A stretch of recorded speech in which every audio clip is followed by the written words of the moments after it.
जय महाराष्ट्र. दिल्लीत ठाकरेंचा झेंडा फडकला. उद्धव बाळासाहेब ठाकरे यांच्या पक्षाने भाजपा शिंदे गटाला अक्षरशः दारुण पराभव करत शिवसैनिकांनी गुलाल उधळला. नेमकं काय झालंय, कोणती निवडणूक होती ज्यामध्ये भाजपाला त्यांच्याच बालेकिल्ल्यात असा दणका दिला आहे की अक्षरशः त्यांना भोपळासुद्धा फोडता आला नाही आणि त्याचबरोबर शिंदे गटाच्या काही उमेदवारांचं डिपॉझिटसुद्धा जप्त झालेलं आहे. नेमकं काय झालं हे सविस्तर बघण्या अगोदर चॅनलवर जर तुम्ही नवीन असाल तर चॅनल सबस्क्राईब करून बेल आयकॉन प्रेस करा, म्हणजे रोज नवनवीन राजकीय तथा इतर घडामोडी तुम्हाला बघायला मिळतील. तर आपण सुरुवात करूया. गेल्या अनेक दिवसापासून राज्यात निवडणुकींचं वारं वाहत होतं. जिल्हा परिषद झाली, पंचायत समिती, महानगरपालिका, नगरपालिकांच्या सर्व निवडणुका झाल्या. त्यानंतर आता 2 दिवसापूर्वी कामगार संघटनांची जी महत्त्वाची निवडणूक रेल्वे कामगार संघटनेत जी काही बदल झाले होते त्यामध्ये आजच्या निवडणुकीदरम्यान ठाकरेंच्या शिलेदारांनी आणि कामगार नेत्यांनी असा काही मोठा विजय मिळवला आहे की भाजपाला मोठा दणका बसलेला आहे. देशभरातील कामगाराच्या राजकारणात त्याची मोठी चर्चा रंगलेली आहे. कारण शिवसेना उद्धव बाळासाहेब ठाकरे पक्षाने ऐतिहासिक यश मिळवत 27 पैकी 27 जागांवर विजय मिळाला. या विजयामुळे केवळ राजधानीतच नव्हे तर इतर ठिकाणी सुद्धा आता कामगार संघटना उद्धव ठाकरे बळकट करणार यात काही शंका नाही. या निवडणुकीमध्ये कामगार रेल्वे सेनेने भाजपा समर्थित कामगार संघटनेचा दारुण पराभव करत आपली ताकद सिद्ध केली. विशेष म्हणजे ही निवडणूक पूर्णपणे बॅलेट पेपरवर झाली, त्यामुळे निकालावर कोणताही संशय उरला नाही अशी प्रतिक्रिया विजयी गटाकडून देण्यात आली. बॅलेट पेपरवर मतदान झाले हे पारदर्शकतेची परीक्षा होती आणि या परीक्षेत ठाकरेंचे शिलेदार पास झाले. मात्र भाजपाचे शिलेदार यामध्ये दारुण पराभव करत बाहेर आले. या निवडणुकीत ईव्हीएम ऐवजी बॅलेट पेपरचा वापर करण्यात आला, त्यामुळे प्रत्येक मतदाराला आपले मत प्रत्यक्ष कागदावर नोंदवण्याची संधी मिळाली.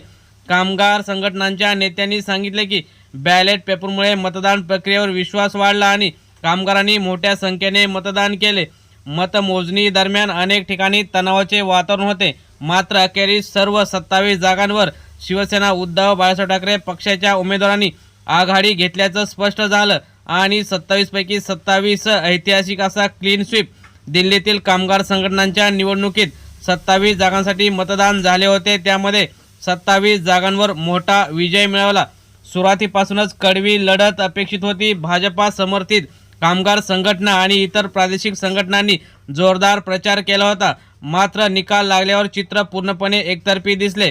27 पैकी 27 जागांवर ठाकरेंचे शिलेदार विजयी झाले. या निकालामुळे शिवसैनिकांमध्ये जल्लोषाचे वातावरण निर्माण झाले. कामगार रेल्वे सेनेची आक्रमक मोहीम.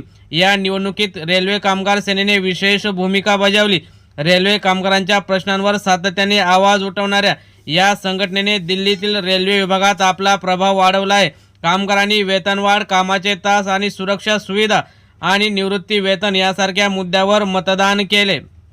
शिवसेनेच्या उमेदवारांनी या सर्व मुद्द्यांवर स्पष्ट भूमिका घेतली होती. भाजपा समर्थित संघटनेचा पराभव करत या संघटनेने मोठी मोहीम राबवली होती. केंद्रातील सत्तेचा आधार, संघटनात्मक ताकद आणि प्रचार यंत्रणा असूनही एकही जागा त्यांना मिळाली नाही. राजकीय विश्लेषकांच्या मते हा कामगारांमध्ये वाढत्या असंतोषाचा परिणाम असू शकतो. काही ठिकाणी कामगारांनी थेट सांगितले की आमच्या प्रश्नांकडे दुर्लक्ष झाले, त्यामुळे आम्ही बदलाचा निर्णय घेतला. कार्यकर्त्यांमध्ये जल्लोष. निकाल जाहीर होता दिल्लीतील विविध भागात शिवसैनिकांनी फटाके फोडले. मुंबईत सुद्धा फटाके फोडून मिठाई वाटून जल्लोष केला. 27 पैकी 27 ही घोषणा सर्वत्र घुमू लागली. नेत्यांनी हा विजय कामगारांच्या विश्वासाचा विजय असल्याचं सांगितलं, त्यामुळे ही सत्ता नाही तर जबाबदारी आहे असंही उद्धव ठाकरे यांचे कडवे शिलेदार अरविंद सावंत यांनी सांगितलं. महाराष्ट्रातही जोरदार चर्चा या विजयाची रंगली, कारण कामगार संघटनांमधील हा विजय म्हणजे भविष्यातील राजकीय समीकरणांवर परिणाम ठरू शकतो असं जाणकारांचं मत आहे. शिवसेना उद्धव बाळासाहेब ठाकरे या गटाने विजयामुळे संघटनात्मक ताकद आपली वाढली असल्याचं मानलं जातं, त्यामुळे आता कामगारांच्या अपेक्षा ठाकरेंनी पूर्ण कराव्यात असं त्यांनी सांगितलं. या दिल्लीतील कामगार संघटनाच्या निवडणुकीत 27 पैकी 27 जागांवर विजय मिळवत ठाकरेंनी ऐतिहासिक कामगिरी केली, त्यामुळे शिवसैनिकांनी मोठा जल्लोष व्यक्त केला. आता या विजयाचे रूपांतर कामगारांच्या प्रश्नांच्या सोडवणुकीत कसे होते याकडे सर्वांचे लक्ष लागलेलं आहे. मित्रांनो, तुम्हाला काय वाटतं, असंच ठाकरेंचा विजय नेहमी होईल का? तुम्ही सुद्धा तुमच्या प्रतिक्रिया कमेंट बॉक्समध्ये जरूर कळवा. धन्यवाद. जय हिंद, जय महाराष्ट्र.